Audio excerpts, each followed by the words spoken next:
Alexander Graham Bell. Inventor and teacher. Alexander Graham Bell was a famous inventor. He is best known for inventing the telephone. Alec invented the telephone in 1876. His invention changed the way people communicate. Alec's telephone let people talk with each other over long distances. Alec later started a telephone company with several business partners. Today, that telephone company is known as AT&T. Alec produced many other inventions. He made giant kites that lifted people into the air. He built a boat called a hydrofoil. The hydrofoil traveled above the water. It once was the world's fastest boat. Alec started his career as a speech teacher. He taught students who were deaf how to speak. He also taught them how to understand what people were saying. Alec helped people with hearing problems throughout his life. Life in Scotland. Alec was born March 3, 1847, in Edinburgh, Scotland. His parents did not give him a middle name.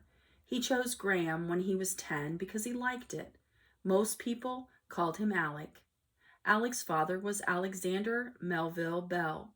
People called him by his middle name. Melville was a speech teacher. He taught his students to speak words correctly. Alec's mother was Eliza Bell. She was an artist. She painted pictures of people. Eliza also was a skilled piano player. Eliza taught Alec and his two brothers, Edward and Melville, at home. The boys learned reading, writing, math, and art. Eliza also taught them to play the piano.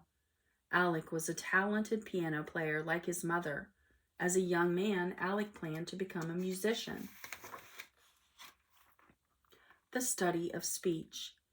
In 1863, Alec was in London, England with his father. He saw a speaking machine built by Sir Charles Wheatstone. Sir Charles could make his machine pronounce a few simple words. Alec and his brother Melville decided to build a speaking machine. They used tin and rubber. They shaped a head, teeth, tongue, mouth, and throat. Their machine said, "Mama," in a high voice. Neighbors thought the noise was from a baby. Later, Alec experimented with the family dog. The dog was a terrier named Trouvé. Alec taught Trouvé to growl on command. Alec carefully moved the dog's mouth and throat as it growled. Trouvé seemed to talk. Alec's friends and neighbors laughed at these experiments, but such experiments sparked Alec's lifelong interest in sound and speech.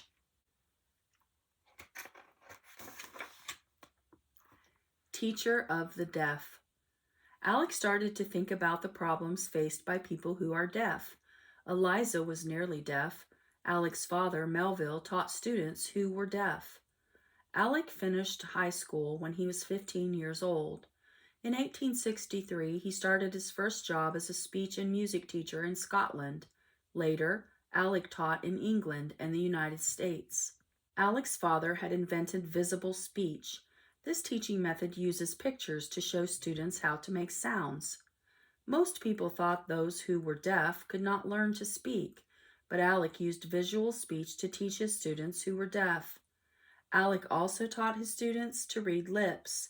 They watched the way people's lips moved to understand what was said.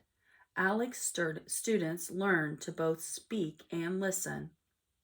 Alec helped Helen Keller learn to speak. Helen was deaf and blind. She became a famous author and public speaker. The move to America. Alec's brother Edward died of tuberculosis in 1867. His brother Melville died of the same lung disease in 1870. Alec's parents were afraid Alec would become sick too. The Bells decided to move away from Scotland. Alec's father thought the wet climate was unhealthy. The Bells sailed to Canada in July of 1870. The family bought a farm in Ontario. Alec moved to Boston, Massachusetts in 1871. He taught speech to students who were deaf. Alec also worked on his inventions. Alec had an idea for a harmonic telegraph. This machine could send several messages at once across a telegraph wire. Alec brought his plan for the machine to an electrical shop. The worker there, named Thomas Watson, built Alex's first harmonic telegraph in 1875. Thomas became Alec's assistant. The telephone. In 1875, Alec began to experiment with thin steel reeds. The reeds pronounced a tone when they vibrated. Alec and Thomas connected the reeds to an electrical wire. They tried to send tones across the wire, but then they had little success. On June 2nd, 1875, Thomas plucked at a reed. In the next room, Alec heard a faint twanging sound. The next day, Alec and Thomas strung a long wire. The wire reached from the attic to the ground floor of the electrical shop. In the attic, Alec spoke into a mouthpiece. Thomas heard Alec's voice from the ground floor, but he could not hear the individual words. On March 10, 1876, Thomas heard Alec speak clearly over the wire. On October 6, they talked back and forth to each other. This was the first time two people talked on the telephone. Success and marriage. Alec met Mabel Hubbard when she became his student in 1873. She was 16 years old.